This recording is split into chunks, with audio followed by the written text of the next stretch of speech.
Today kicks off Overdose Awareness Week. It comes as many students in Southern California are heading back to school. For more, I am joined now by the cyber safety cop. His name is Clayton Cranford. He's a retired Orange County Sheriff's Sergeant Deputy who travels the nation now educating students and parents about dangerous drugs. Mr. Cyber Safety Cop, it's good to have you. Thank you. A very important topic. I mean, it's sad that we have an Overdose Awareness Week, but it is so important to raise awareness.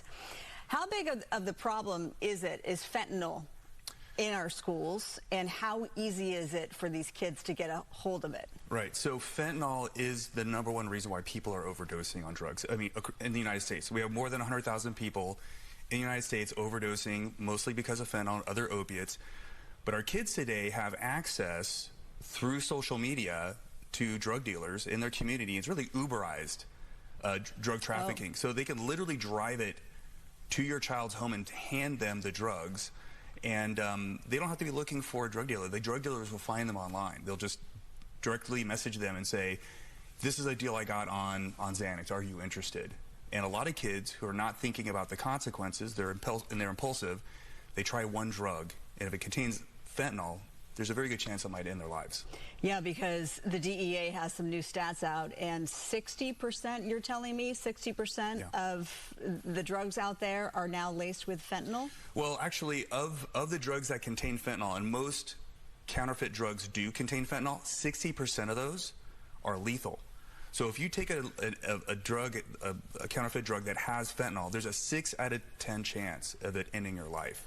So our kids need to have there's a new message. You can't even try it one time. Yeah, okay. Well, that's alarming, but this also jumped out to us, and this is among teenagers, overdose deaths linked to synthetic opioids like fentanyl tripled within just the past 2 years. And 73% of teenagers have never heard of fake prescription pills laced with fentanyl. That is alarming, that the vast majority of teens haven't even heard of this problem. Why isn't your message resonating?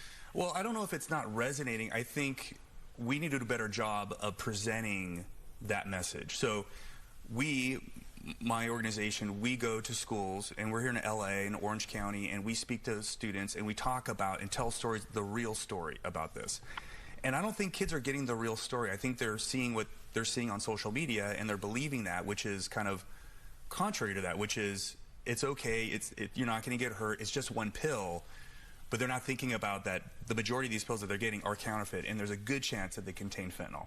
So what can school districts, what can parents at home do to help elevate this most important message? As parents, and I'm a parent, we need to start talking about this earlier than you think you may need to. And on my website, we have resources for parents to start that conversation. How early are we talking?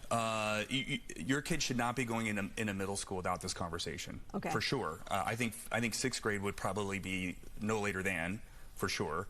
And honestly, you could have a kid who tries a pill that they see lying around, even younger than that, and not realize that could be something harmful for them. So pill awareness, I think, is something that needs to start earlier. But when we talk about fentanyl, we need to be talking about that earlier in elementary school for sure.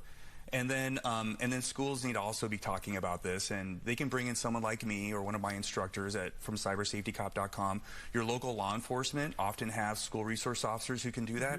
So I think schools need to be working with those organizations to get that message out. When you do go to a campus, whether it's in LA County, Orange County, or anywhere else in the United States, what does a visit from a cyber safety cop look like? Well, we have a person standing in front of them that has experience working with students in this area. We have counselors, we have people who are former probation or law enforcement, and we tell stories. And it's the stories that really resonate with these kids. If you just tell them don't do it, kids don't really respond to that type of message. It's really the emotional connection that they have. Yeah, typically when you say don't do it, kids say, okay, I want to do it. I probably should do it now. Yeah, okay. Well, for more information, your website once again is?